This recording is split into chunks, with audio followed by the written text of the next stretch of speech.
When I look at the world around me, around us, I see pressing, important issues like poverty and sex trafficking. It's affecting millions of people, even billions of people. And I think about issues in our culture like so-called same-sex marriage or immigration.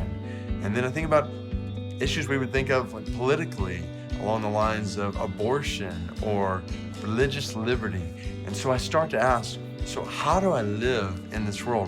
What is the gospel? What does the word of Christ compel me to do in a world where I'm surrounded by all these different issues? And so that's the purpose of this secret church: Christ, culture, and a call to action. To think about, what does it mean to be in Christ, to trust the word of Christ, to live out the word of Christ, in a culture where all these issues are so prevalent and so pressing in. We live in a rapidly shifting moral landscape, particularly in our culture right now in the West. And so how do we think through these cultural issues on a day-by-day basis in light of the word of Christ? So Christ, culture, and a call to action. So then what do?